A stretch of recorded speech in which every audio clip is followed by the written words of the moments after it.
Always on your side. This is First Coast News at 11. Right now at 11, a manhunt is underway for the man you see right here on your screen. Police say he sexually assaulted a woman, and they say he is armed. Thank you for joining us tonight at 11. I'm Anthony Austin. And I'm Jessica Clark. This happened in the Woodstock area on the west side. Brittany Dion is there live tonight where neighbors are concerned for their safety. Brittany? Yeah, we're here on the corner of West Beaver and McDuff, and as you can see, a traffic stop right here over my shoulder. It's unclear if that has anything to do with the manhunt, but I will tell you, we've been seeing police officers on every corner here tonight. Now, I spoke to a lot of neighbors who tell me that it's really unsettling to think that this person is still on the loose. We walked a few blocks near West Beaver Street, the sketch of a sexual battery suspect in hand. Have you guys seen this person or recognized him? The Jacksonville Sheriff's Office claims the unknown man used a weapon to attack and sexually assault someone. You never seen him before? Okay. He's yet to be caught, putting neighbors on edge. Do you have daughters? Yes. Do you worry about their safety? Yes, now since it was close by my house, yeah. The assault happened on Sunday around 4 in the morning in the Woodstock neighborhood near West Beaver Street. The victim told police the suspect is about 5'10", with a muscular build, a low haircut, and beard. He has a mark, either a tattoo or a birthmark on the lower outside portion of one eye. Do you recognize him or think you've seen him anywhere? No. Carrie Smith has lived in the area for more than 50 years. She says she's always careful when she leaves her home. Oh, he got to fight if he want to put his hand on me, honey. Police say the suspect was wearing cowboy boots, blue jeans, and a tan-stained shirt. The victim told police the suspect left in a light-colored work truck that had a utility toolbox in the back. It also had some sort of wording on the door. No, it's not safe. Clark says he always tells his daughters to be careful. Hold on to each other and holler. Again, take a really good look at this sketch here. If you happen to know who this man is or where he is, you're asked to give JSO a call. You can always call Crime Stoppers. That number is 1-866-845-TIPS to receive a cash reward if an arrest is made. We're live on the west side tonight. I'm Brittany Dion, First Coast News on your side. All right, Brittany, thank you so much. A former Jacksonville sheriff's officer will be spending the rest of his life in prison. 61-year-old Michael Williams was sentenced today for seeking and receiving child porn of a 3-year-old girl. Police say a woman took pornographic images of her daughter and sold them to Williams on more than a dozen occasions. Williams paid for the photos with money from his retirement income from the Jacksonville Sheriff's Office. New tonight at 11, more than 50,000 American bridges are crumbling and falling apart. That's according to a new report. That includes 6 bridges that many of you at home drive across right here on the First Coast. First Coast News reporter Honey Rodriguez is on your side tonight with what this report means for you and your safety. Honey. That's right, Anthony. It sounds a little worse than it actually is. That report also ranked Florida 3rd best in the country for infrastructure on its bridges. Now, you might be surprised, but the Main Street Bridge right here behind me is not on that list. Now, on that list are several bridges that, yes, they need a little upkeeping. They help us get to and from work, school, and over water. That's all bridges here. That's everywhere. I've got to go over bridges every day. You know, you don't think about it, so many, but yeah. John Ritchie, who often rides his bike over the Ortega River Canal, has noticed it needs a little upkeep. Well, you can see where they put the asphalt at the beginning and the end of the bridge there. You know, the years it sinks down, they put either side. They just keep putting the asphalt on top. The bridge is on the list of top most structurally deficient bridges in Florida. The Trout River Bridge, built in 1957, also made the list. But what does it mean when a bridge is classified as structurally deficient? That just means that we're looking at it with a fine-tooth comb, making sure that it still meets our safety standards, still meets our maintenance standards. It may mean that it needs a little bit more love, it needs a little bit more maintenance. Hampton Ray with the Florida Department of Transportation says bridges are inspected every 2 years. Our bridge inspectors, when they go out there and they look at this at a structure, if they deem that it's unsafe in any way, they will close the bridge immediately. It leaves residents like Ritchie reassured that Jacksonville's bridges are structurally safe. Again, I just want to clarify that our bridges are safe, and if there would be any case where they're not, they would be immediately closed. That's according to FDOT. Now, we've got that full report on our website at firstcoastnews.com. For now, reporting live downtown, I'm Hani Rodriguez, First Coast News, on your side. Honey, thank you so much. A mother of 3 children had to look for another place to stay tonight after her apartment caught fire. Take a look at this dramatic video showing the flames just shooting into the air. This happened in Brentwood around 4 this afternoon. Neighbors tell First Coast News the fire started when the mother was cooking. Luckily, firefighters got the flames under control and nobody was hurt. A new Florida bill that could help police, fire, and EMS better handle the stress of the job could soon be headed to the president's desk. State Fire Marshal Jimmy Petronis says more than 15% of firefighters have made at least one suicide attempt during their time in the fire service. That's compared to about 2% of the general population, and 46% report having to have thought about suicide. He says ensuring our first responders receive PTSD benefits without enormous cost is necessary. You dial 911, these first responders, these heroes come running no matter what your circumstances. And sometimes your circumstances are less than ideal. So the next stop for the bill is the House Government Operations and Technology Appropriations Subcommittee. Less than an hour ago, President Donald Trump delivered his first State of the Union address. It was the longest State of the Union in history at 1 hour and 20 minutes. And tonight, we heard immediate reaction to the State of the Union from our viewers. We invited a group of people to watch the speech and show a green paddle when they agreed with the president and a red paddle when they disagreed with him. The group was made up of 3 young Republicans and 3 young Democrats in Jacksonville. And their reactions were, as you might expect, very split along party lines. If you believe in yourself, if you believe in America, then you can dream anything. You can be anything. And together, we can achieve absolutely anything. Representative Joe Kennedy did the Democratic response. He accused President Donald Trump of dividing the country and alienating several groups of people. He says bullies never win. All right, so a lot of you are talking about the State of the Union on social media, and we have some of your comments right here behind me, and I want to read some of those comments to you.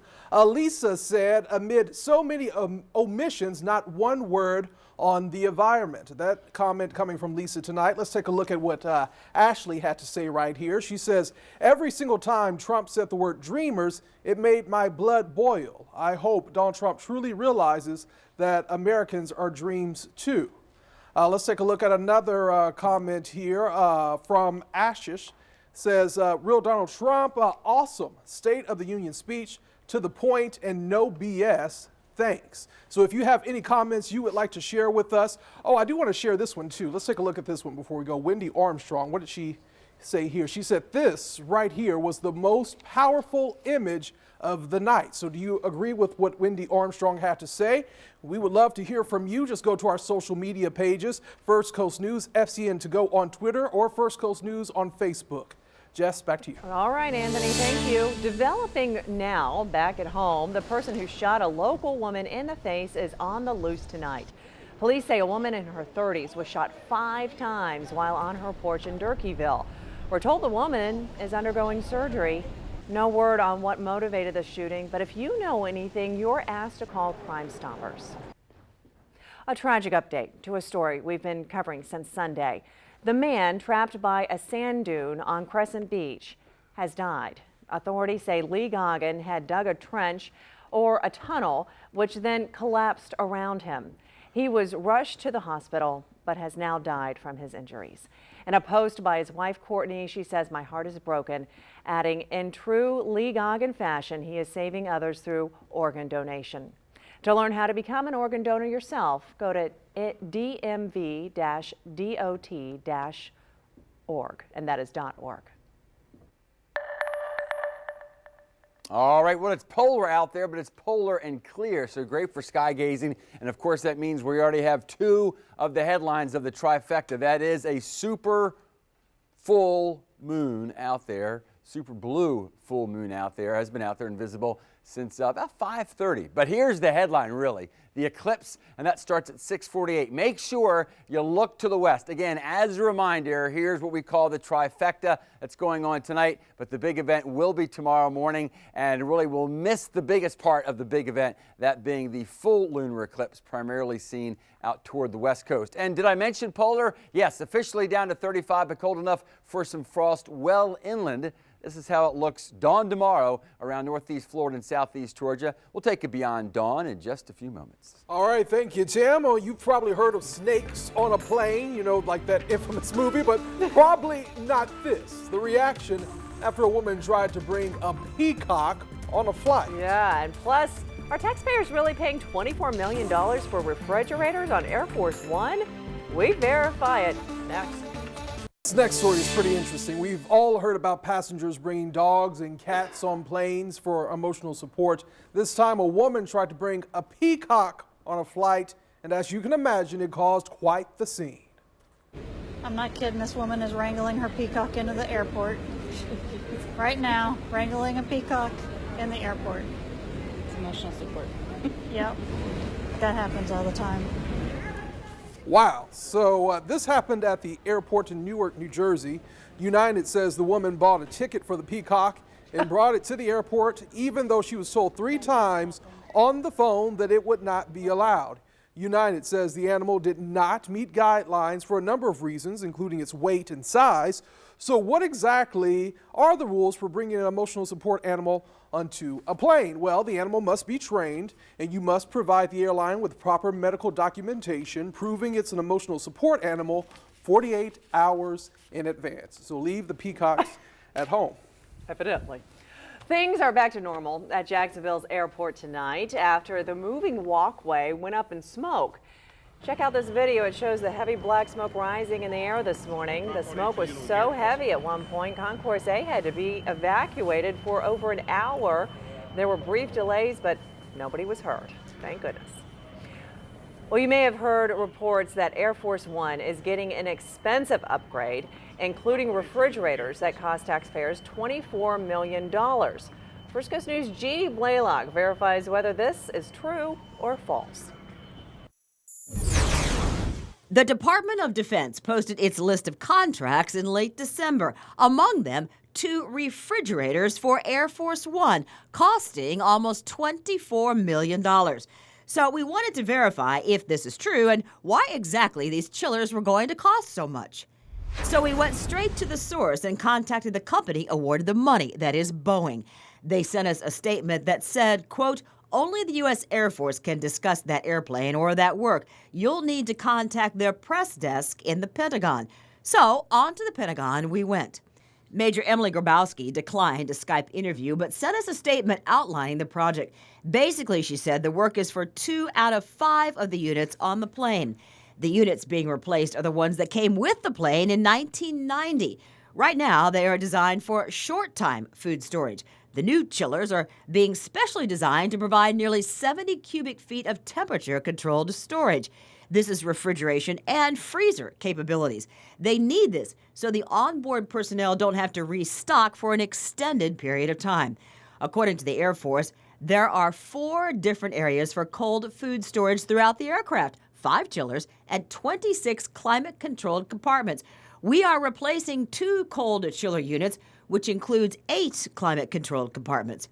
So we can verify that, yes, Air Force One is being outfitted with 2 new chiller units, and they are costing almost $24 million. The reason why they cost so much is they are not your average fridge and freezer. They have to make them specially for the plane and the units, and they are way bigger than normal. If there is something you would like us to verify, send us an email at verify@firstcoastnews.com. Thanks, Jeannie. Your free ride through Jacksonville will soon be over. Tolls will officially be going up this summer.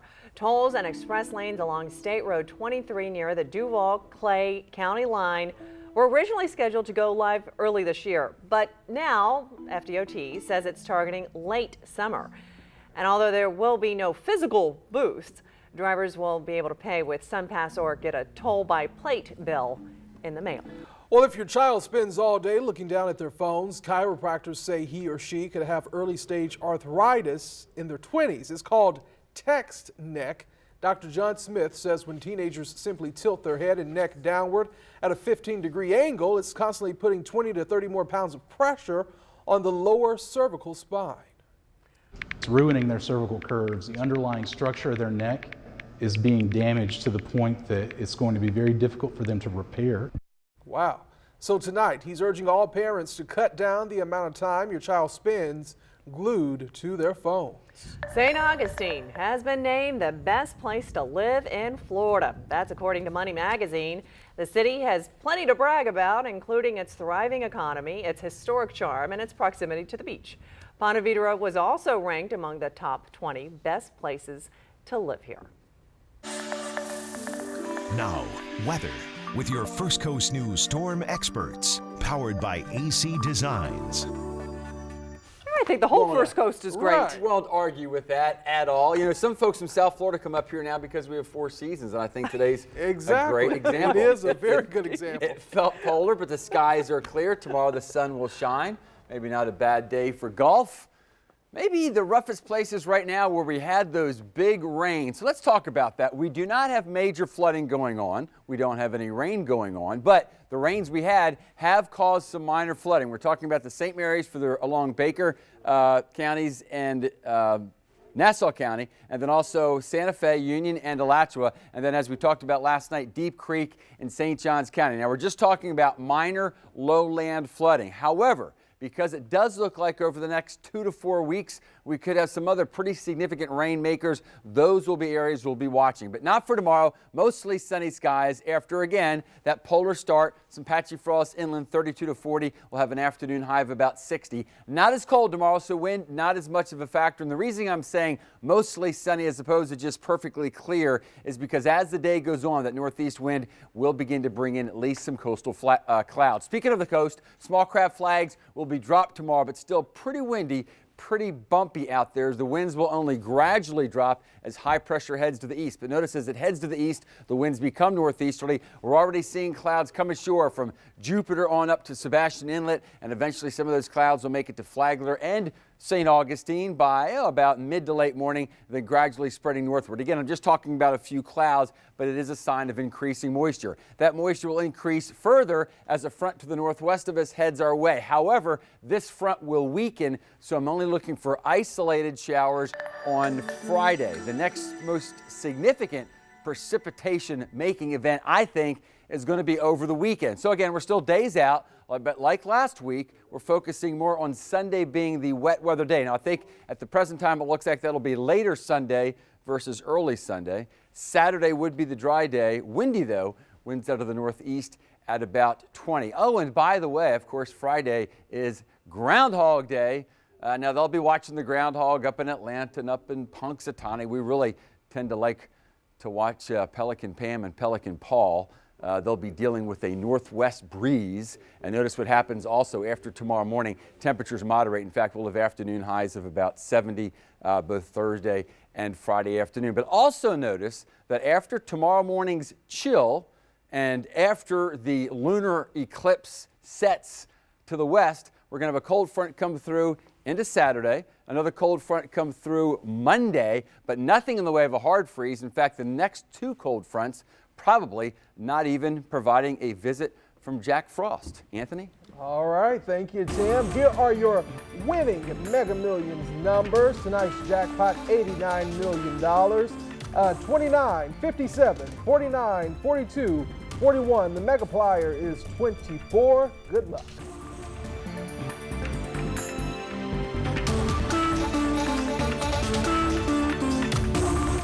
From the Farrah and Farrah Sports Desk, it's First Coast Sports. Hello, everybody. The 23rd ranked Florida Gators hit the road tonight to take on Georgia, a Bulldogs team desperate for a win. The Bulldogs entered tonight's game losers of 5 of the last 6 games. We're going to pick this game up in the second half. The Bulldogs were trailing by 2 when Jordan Harris starts to get some swerve on. The kids off the glass, and we're all tied up at 48. Then the Dogs would get it going with Mr. Maton. First is going to take the defender to school, and the high post, that hook shot, J-double-O-D good. Bulldogs up by 3. Later in the game, Mayton decides to show his range.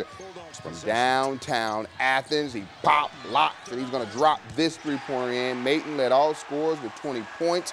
Georgia snapped its 3-game losing streak, beating the Gators tonight 72-60. Now to soccer, where it seems every year there are questions about the future of the Jacksonville Armada. But those questions were answered today when the Armada owner, Robert Palmer, announced the fourth-year club will be playing in the National Premier Soccer League this spring.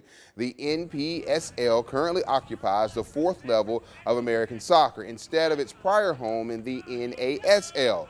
Palmer said the Armada will play in the NPSL from April to July, with games continuing at UNF's Hodges Stadium as in the past. He also said that 5 or 6 of the players from last year's squad will remain with the club, as will, head coach Mark Lowry. We're being told the Kansas City Chiefs are sending quarterback Alex Smith to the nation's capital. Smith traded to the Washington Redskins, but there's no word on the compensation involved yet. That means Kirk Cousins is going to be a free agent. The trade involving Smith cannot be completed until the first day of the new league year, which begins at 3 o'clock on March 14th. Speaking of quarterbacks, our Jaguars beat writer Mike Kay confirmed today that Blake Bortles did have surgery on his right wrist last week. Bortles had been dealing with the injury during the entire 2017 season. Bortles is expected to make a full recovery. Blake's $19 million salary for the 2018 season is guaranteed only for injury or if he's on the Big Cats roster the first day of the new league year in March. Keep in mind the Jags are prohibited from cutting Bortles while he is hurt or recovering from an injury. The New England Patriots and the Philadelphia Eagles began settling in for a hectic and cold week up in Minneapolis. The Patriots are seeking their 6th Super Bowl title, while the Eagles are in pursuit of their first Vince Lombardi trophy. I think it changes every year. The venues are different, the teams are different, the matchups are different. And so the road that the team has traveled to get here is different, as is the road that your opponent has traveled. So each one's unique, each one's special. A lot of respect for them, obviously, and what they've done and what they've accomplished. And, you know, it's about what we do, you know, how our players handle this week and eliminate distractions. And Jack Griffin took full advantage of the chance to impress NFL scouts at the Reese's Senior Bowl last week, and now the UCF linebacker has a new opportunity. He's been invited to the 2018 NFL Combine. Griffin got the call he'd been waiting for with his invitation to the annual event, which is held in Indianapolis. Hashtag Team Sideline from Under the Radar Hoops. This was the caption on the photo. Thank you to Coach Jacobs and Southside Middle School for allowing us to enhance your team talents. Finish the year strong. Always post your videos or photos on Twitter or Instagram using the hashtag Team Sideline. And as always, we'll show them every sportscast. I hope you're feeling lucky because your Fantasy 5 winning numbers are after this timeout.